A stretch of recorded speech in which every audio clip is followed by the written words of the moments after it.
የግሉ የጤና ዘርፍ ለመንግስት የጤና ዘርፍ አጋዥ በመሆኑ የበለጠ እንዲጠናከር አስፈላጊውን ድጋፍ ይደረጋል ሲሉ የደቡብ ምዕራብ ኢትዮጵያ ሕዝቦች ክልል ብልጽግና ፓርቲ ቅርንጫፍ ጽሕፈት ቤት ኃላፊና የክልሉ መንግስት ዋና ተጠሪው አቶ ፍቅሬ አማን ተናገሩ።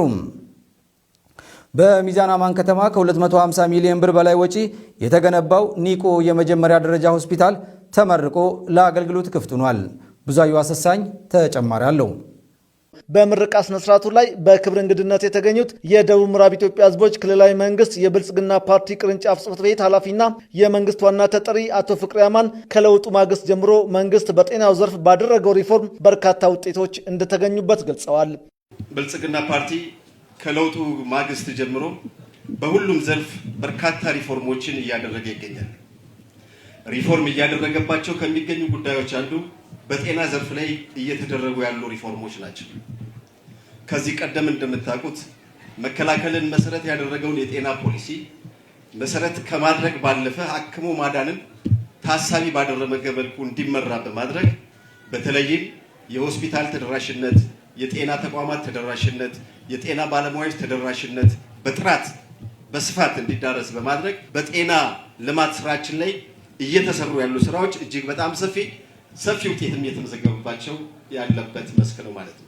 መንግስት በጤናው ዘርፍ ላይ ትኩረት ሰጥቶ እየሰራ ቢሆንም የግሉ የጤና ዘርፍ መበራከት በዘርፉ የሚታዩ ክፍተቶችን የሚሞላ በመሆኑ ድጋፉም እንደሚቀጥል ገልጸዋል።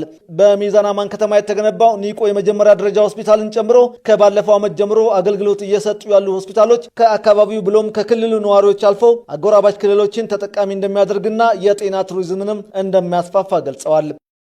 የሚዛን አማን ከተማ በክልላችን ውስጥ ከሚገኙ ከ20 ወደሚደርሱ ከተሞች አንዱ ከተማ ነው። በዚህ ከተማ ውስጥ ባለፉት ጥቂት ዓመታት ወደ 3 የሚደርሱ የግል ሆስፒታሎችን በማስመረቅ ወደ ስራ እንዲገቡ ተደርጓል። ሚዛን ከተማ ላይ የምናስመርቃቸው የጤና ተቋማት ለሚዛን ከተማ ወይም ለቤንች ሸኮ ህዝብ ብቻ አገልግሎት የሚሰጡ አይደለም። አጠቃላይ ለክልላችን ህዝቦች ከዛም አልፎ ለአጎራባች ክልሎችም አገልግሎት መስጠት የሚችሉ ተቋማቶች ናቸው።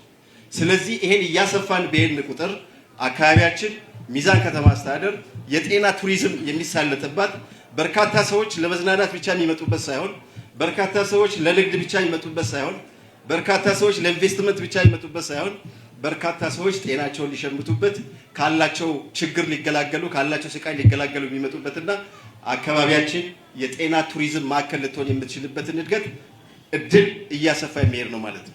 የቤንች ሸኮ ዞን ዋና አስተዳዳሪ አቶ ሀብታሙ ካፍቲን በዞኑ በጤናው ልማት ዘርፍ በርካታ ስራዎች መስራታቸውና ውጤት እየተገኘባቸው መሆኑንም ገልጸዋል።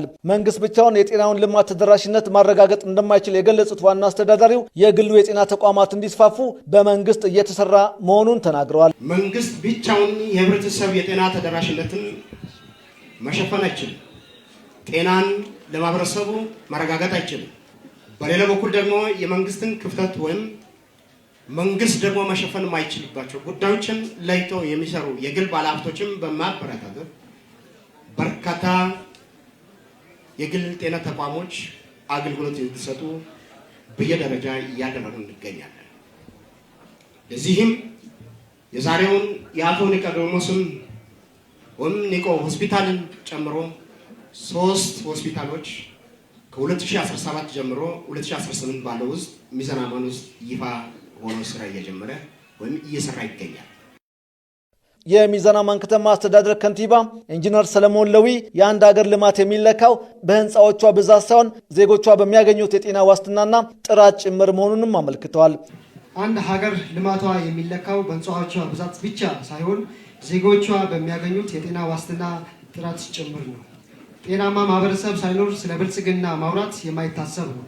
ዛሬም የምናስመርቀው ይህ የመጀመሪያ ደረጃ ሆስፒታል ለከተማችንና ለዞናችን የጤና ዘርፍ ትልቅ እምርታ ነው። ኒቆ የመጀመሪያ ደረጃ ሆስፒታል በ470 ካሬ ሜትር ላይ ያረፈና ከ250 ሚሊዮን ብር በላይ ወጪ የተደረገበት ስለመሆኑ ባለቤቱ አቶ ኒቆዲሞስ አለሙ ተናግረዋል። ይህን 470 ካሬ ሜትር ላይ በስፋት ይዞ ለ3 ተከታታይ ዓመታት የፈጀነው የግንባታ የቁሳቁስ አቅርቦት ጨምሮ ከ250 ሚሊዮን ብር በላይ ወጪ የተደረገበት ከፍተኛ ኢንቨስትመንት ነው። የከተማዋ ነዋሪዎች በበኩላቸው ኒቆ የመጀመሪያ ደረጃ ሆስፒታል ተመርቆ ለአገልግሎት መብቃቱ የተሻለ ሕክምና ፍለጋ የሚያደርጉትን ጉዞ ያስቀረና አማራጭነትንም ያሰፋ ነው ብለዋል።